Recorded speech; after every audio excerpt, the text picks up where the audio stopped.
मकर संक्रांति की पुण्यदायी कथा। श्रद्धा से सुनने पर पुण्य फल देने वाली कथा। ओम श्री गणेशाय नमः। ओम सूर्याय नमः। बहुत समय पहले की बात है। भारतवर्ष के एक छोटे से गांव में एक अत्यंत गरीब ब्राह्मण परिवार रहता था। परिवार में पति पत्नी और उनका एक छोटा सा पुत्र था। ब्राह्मण बहुत ही विद्वान और धर्मात्मा था, लेकिन भाग्य ने उसका साथ नहीं दिया था। घर में न धन था न अन्न। कई कई दिन चूल्हा नहीं जलता था। फिर भी उस ब्राह्मण की एक विशेष बात थी। उसका विश्वास कभी डगमगाया नहीं। हर सुबह वो सूर्योदय से पहले उठता, नदी में स्नान करता और भगवान सूर्य को जल अर्पित करता। वो कहता, हे सूर्यदेव, आप इस संसार के पालनहार हैं। यदि आपने मुझे इस जीवन में कष्ट दिया है तो इसके पीछे भी कोई कारण होगा।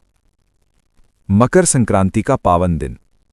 एक दिन मकर संक्रांति का शुभ पर्व आया। चारों ओर उत्सव का माहौल था। लोग नए कपड़े पहन रहे थे, तिल गुड़ के लड्डू बना रहे थे, दान पुण्य कर रहे थे। लेकिन उस ब्राह्मण के घर में न तिल था, न गुड़, न चावल, न दान देने को कुछ। पत्नी की आंखों में आंसू थे। उसने कहा, स्वामी, आज मकर संक्रांति है।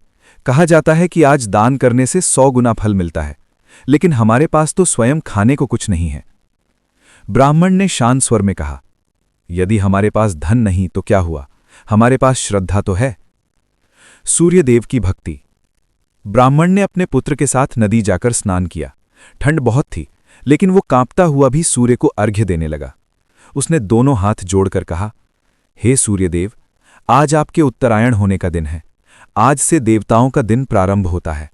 यदि मुझसे कोई भूल हुई हो तो क्षमा करें, मेरे जीवन का अंधकार दूर करें। इतना कहकर उसने अपने शरीर पर केवल एक पुराना कंबल देखा। उसने वही कंबल उतार लिया। उसी समय एक बूढ़ा साधु वहां आया। वो ठंड से कांप रहा था। ब्राह्मण ने बिना एक क्षण सोचे अपना एकमात्र कंबल उस साधु को दान कर दिया। पत्नी दूर से ये दृश्य देख रही थी। उसके मन में भय था, अब हम इस ठंड में कैसे रहेंगे। चमत्कार की शुरुआत। साधु ने कंबल लेते ही कहा, वत्स, क्या तुम्हें पता है आज किस दिन तुमने दान किया है? ब्राह्मण बोला, हां महाराज, आज मकर संक्रांति है। साधु मुस्कुराया। अचानक उसका रूप तेजस्वी हो गया। वो कोई साधु नहीं था, वो स्वयं सूर्यदेव थे। सूर्यदेव ने कहा, वत्स, मकर संक्रांति पर बिना स्वार्थ किया गया दान कभी व्यर्थ नहीं जाता। तुम्हारी गरीबी आज यहीं समाप्त होती है।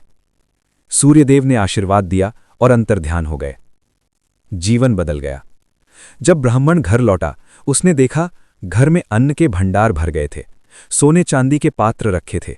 उसका छोटा सा घर एक सुंदर भवन बन चुका था। गांव वाले आश्चर्य में पड़ गए। ब्राह्मण ने सबको बुलाकर कहा, ये सब मकर संक्रांति के दान और सूर्यदेव की कृपा का फल है। उस दिन से वो ब्राह्मण केवल अपने लिए नहीं जिया। वो हर मकर संक्रांति पर गरीबों को अन्नदान करता, वस्त्र दान करता, तिल गुड़ बांटता और सूर्यदेव की कथा सुनाता। कथा का फल श्रद्धा से सुनने वालों के लिए। शास्त्रों में कहा गया है, जो व्यक्ति मकर संक्रांति की ये कथा श्रद्धा और विश्वास से सुनता है, उसके जीवन के दरिद्र योग धीरे धीरे समाप्त होने लगते हैं। घर में सुख शांति और धन धान्य का वास होता है। ये कथा केवल सुनने की नहीं है, ये कथा हमें दान, विश्वास और कृतज्ञता सिखाती है। अंतिम निवेदन और आशीर्वाद। यदि आपने ये पूरी कथा अंत तक सुनी है तो माना जाता है कि आपके जीवन में सकारात्मक परिवर्तन प्रारंभ हो जाता है। धन संबंधी बाधाएं कम होने लगती हैं। सूर्यदेव की विशेष कृपा बनी रहती है। यदि ये कथा आपको अच्छी लगी हो तो अपने हृदय से एक छोटा सा कार्य करें। हमारे चैनल को सब्सक्राइब करें, कथा को दूसरों के साथ साझा करें। ऐसा करने से कथा का पुण्य कई गुना बढ़ जाता है। सूर्यदेव आप पर और आपके परिवार पर अपनी कृपा बनाए रखें। सूर्यदेव आपका जीवन उजाले से भर जाए। ओम सूर्याय नमः। ओम नमः शिवाय।